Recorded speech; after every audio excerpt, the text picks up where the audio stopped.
So, paano natin siya i-journal? So, first, i-journal natin yung materials ng Department 1 at Department 2. Yung work in process, Department 1, debit, and Department 2, debit din. And then, i-credit natin yung materials. So, work in process Department 1, 100,000. Work in process Department 2, 54,000. And then yung materials, 154,000. Next journal entry is yung sa payroll or labor cost. So, yung work in process Department 1 is 66,000. Then yung work in process Department 2 is 38,000. Yun yung i-debit natin. And then, i-credit natin yung labor cost or payroll na 104,000. Add lang natin yung Department 1 at Department 2. Next naman is work in process Department 1. Ito yung sa next na journal entry, ang i-entry natin niya is yung factory overhead apply or overhead applied to production. So, i-debit natin yung work in process Department 1 and Department 2, and then i-credit natin yung factory overhead apply. So, 44,000 sa Department 1 at sa Department 2, 19,000. So, yung factory overhead and then work in process in Department 1, i-credit natin 180,000 din. So, next naman is i-journal natin yung finished goods. So, finished goods, debit 270,000, credit work in process Department 2 worth 270,000. So, ano natin siya, cost of goods manufactured statement. So, Michelle ko, cost of goods manufactured statement for the month of June 2019. So, direct materials, total 154,000. Direct labor, 104,000. Factory overhead, 64,000. I-add natin silang lahat. So, meron tayong total manufacturing cost na 321,000. I-last natin yung work in process and na 51,000 is equals to cost of goods manufactured 270,000. Accounting for scraps and defective units in process costing is the same lang siya sa job order cost system. So, next is cost to rework defective units in process cost. Gina-charge siya sa factory overhead control kaysa sa work in process. So, if may defective units, i-charge lang siya yung cost ng pag-rework sa iya or sa product is gina-charge sa factory overhead control. So, next naman is defective units in process cost system. Usually result of an internal failure rather than customer's specification. So, normal and abnormal losses. Yung normal losses is expected na siya. Pero yung abnormal losses is excess of what have been predicted. So, yung cost ng normal loss units reported as product cost since eventually they become part of the cost of goods unit, while yung abnormal loss units recognized as period cost as charge for abnormal loss units.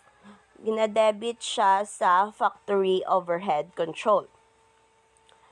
So, the cost of normal loss unit is charged to completed units and units in process at the end when.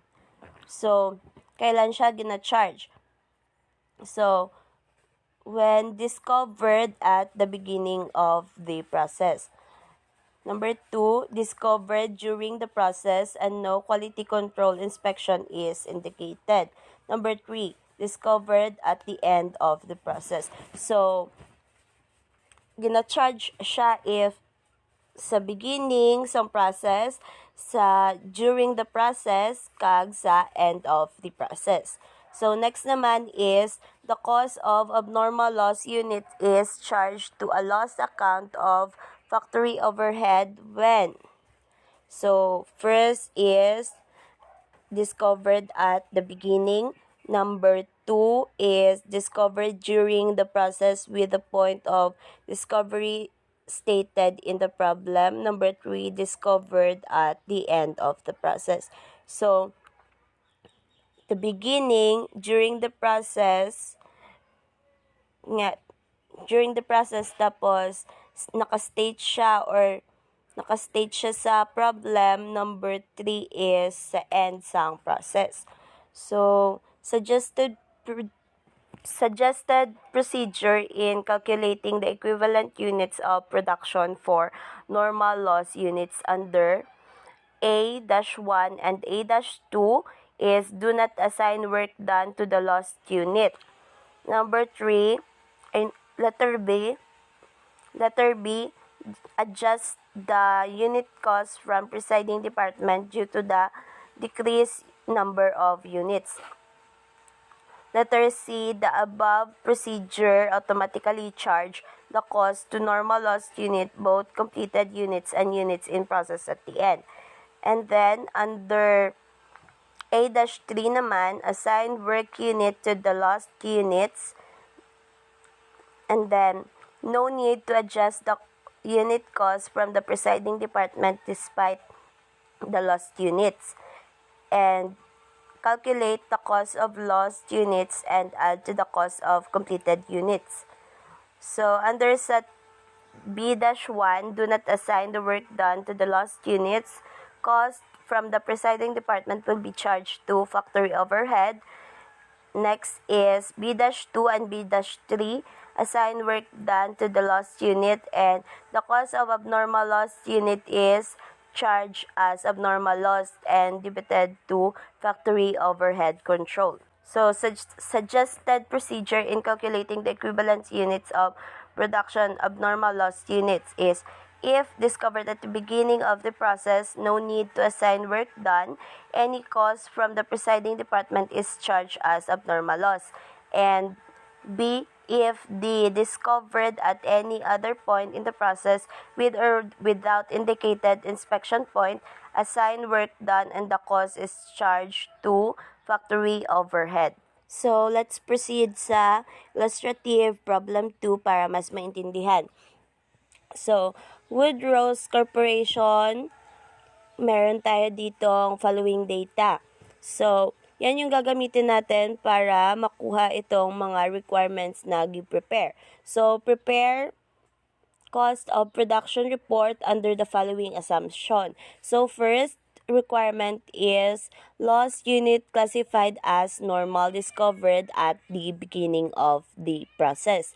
Number 2, lost unit classified as normal discovered at the end of the process. And then, number 3, lost unit classified as abnormal discovered at the end of the process. So first, ang hanap natin is yung lost unit classified as normal discovered at the beginning of the process. So, beginning of the process pa lang is na-discover na yung loss. So, meron tayo dito ang cost of production report. So, yung data sa taas, gagamitin natin dito para sa cost of production report. So, yung units received na 50K, units completed na 40,000, units per process na 5,000, and unit loss na 5,000. So, 100% yung sa materials. So, the same pa rin yung equivalent production niya. But then, yung sa units in process ng labor and overhead is 60% nakastate sa taas na in process and 60% completed. So, 60% ng 5,000 is 3,000. Next naman is yung cost charged to the department. So, 225,000. Ito yung cost from Department A. So, next naman is cost added in the department, yung materials, labor, factory overhead. So, may total silang lahat ng 341,400. And then, yung cost is 7 pesos and 80 cents.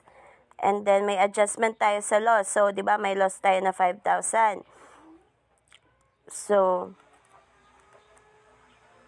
meron tayong additional na adjustment for lost unit na 5 pesos. So, 7.80 cents plus 5 pesos is equals to 12.80.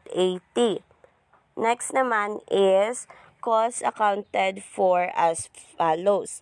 So, yung completed and transferred na makita natin dito sa data, worth 500, yung sa completed and transferred na 512,000, and yung total ng in process end na 54,400 is equals to total cost as accounted for na 566,400. So, next naman is computation of unit cost. So, yung sa material, 135,000. Yung sa cost, dito sa data, tingnan lang natin, divide mo siya sa equivalent production na 45,000 is cost 3 pesos. Yung sa labor naman, meron tayong 43,000 na equivalent production. So, 103,200 divide 43,000 is equals to 2.40,000. 2.40 pesos. And then yung sa factory overhead is 103,200 divide 43,000 is equals to 2.40 pesos. So, adjustment for lost units naman. So, yung method 1 is cost from presiding department minus units cost from presiding department over total units less lost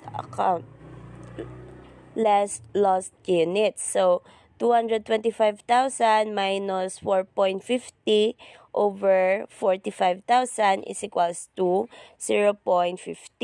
And then yung sa method 2 naman is unit loss times unit loss from presiding department over total unit less unit loss. So, 5,000 times 4.5 over 45,000 is equals to 0.50. So, cost of units completed is equals to 40,000 times 12.80,000. So, in process at the end, cost from presiding department, 5,000 times 5 pesos. Materials na 5,000 times 3. Labor, 3,000 times 2.4. Overhead na 3,000 times 2.4. So, the unit cost from the presiding department was increased by 0.50, representing the adjustment from the lost units. So, each unit at this point must absorb an additional cost of 0.50 as shared in the cost of lost units. So next naman is yung lost unit classified as normal discovered at the end of the process, yung A-3. So, meron tayong ditong available data. Yung data na gamitin natin is yung sa unang data pa rin na ginamit natin. So, this time, yung unit lost is meron na siyang work done na 100%.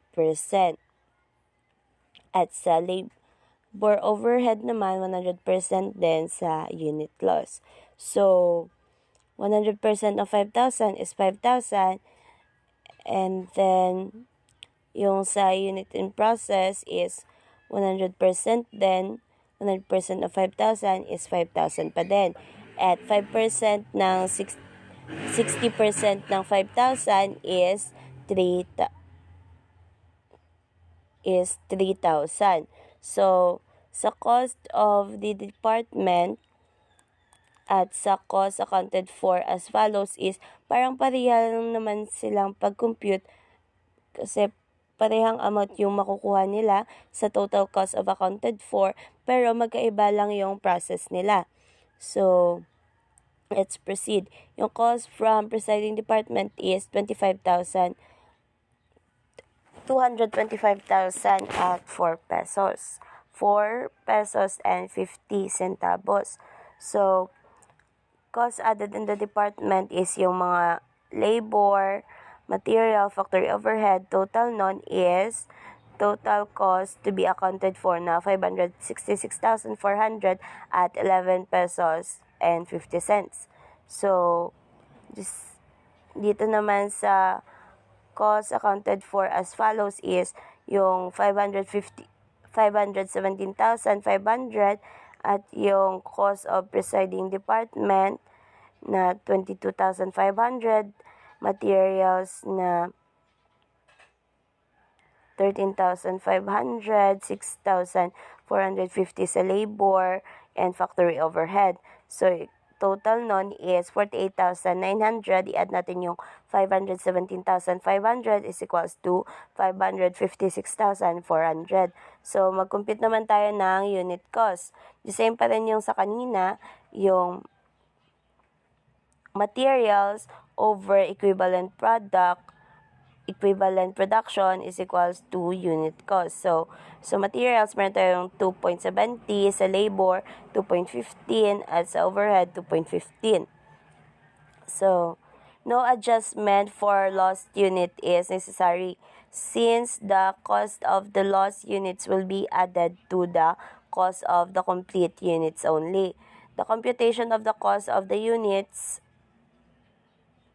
completed will be as follow. Yung units completed is 40,000 times 11 pesos and 50 cents plus 5,000 times 11 pesos and 50 cents is equals to 517,500. And then yung cost of presiding na 5,000 times 4.50, and materials na 5,000 times 2.70, labor na 3,000 times 2.15, 3,000 times 215. So, next naman is yung lost units classified as abnormal discovered at the end. So, the equivalent production will be the same as when the lost units are classified as normal discovered at the end. So, the same lang siya sa normal discovered at the end. It follows then that the unit will also be the same. So, the total cost of accounted for will appear as follows. So, the same lang siya sa number 2. So, increased in units due to addition of materials. So, with some product, the addition of materials in the subsequent department may be cause the unit to increase. This require an adjustment in the unit's cost from the preceding department because of the total cost will remain the same while the units to absorb the same cost will increase, and this will result in a decrease in unit cost from presiding department. So, yung computation of adjusted cost from presiding department is yung total cost from presiding department over unit received plus increase in units. So, if lost units are discovered in the same department where we had an increase in units, the adjusted cost will be computed based on the following assumption. So, yung following assumption is yung lost units discovered at the beginning of the process, lost units normal discovered at the end of the process, at yung discovered at the yung lost units abnormal discovered at the beginning, during, or at the end. So, yung adjusted cost ng discovered at the beginning of the process ng lost units in normal is cost from presiding department over total units receive less lost unit. So, next naman is yung sa lost units normal discovered at the end of the process, yung cost from presiding over total units received. Next is lost units abnormal discovered at the beginning, during, or at the end. So, cost from presiding department over total units received. So, meron tayo ditong illustration para mas maintindihan. So, Seashore Company produced a product which requires processing in the department. In the second department, materials are added at the beginning, increasing the units received from 20%. The following data pertain the operation from Department 2 from June. So, units received from Department 1 na 50,000. Ito yung mga data na gagamitin. Units completed transferred to Department 3, 45,000 units. Units in process N, 15,000 at stage of completion na 80%. So, cost from Department 1 is 600,000. Ito yung cost added on department ng materials, labor, overhead. Materials is 240,000, 171,000 naman sa labor, at sa overhead na 114,000. So, yung requirement is cost of production report. So, ito yung solution. So, Seashore Company cost of production report, yung units received na 50,000, increase in units na 10,000 is equals to 60,000 na. And then, next is units completed na 45,000, units in process na 15,000 is equals to 60,000 din. So, yung sa material is 100% sila. So, the same pa rin yung equivalent production. But then, sa labor and overhead is, di ba, yung stage of completion is 80% lang. So, yung units in process is 80% lang. So, 80% ng 15,000 is 12,000. So, 45 plus 12,000 is 57,000. So, next is cost of charge to the department, yung cost from presiding department, and then yung cost added to the department, yung mga materials, labor, overhead, total is equals to total cost added na 525,000. I-add natin yung cost from presiding department is equals to total cost from accounted for na 1,125,000. So, the same rin siya sa cost accounted as follows. Yung pag magkaiba lang sila ng computation. So, computation unit cost naman. So, yung materials over equivalent production, yung total equivalent production. So, sa materials, 4 pesos. Sa labor naman, yung labor over total ng labor and overhead. So, 57,000 is equals to 3 pesos. Yung sa overhead is 114,000 over 57,000 is equals to 2 pesos. So, adjusted cost from presiding is 600 over 60 na 60,000. So, is equals to 10 pesos. So, that's all. Thank you. So,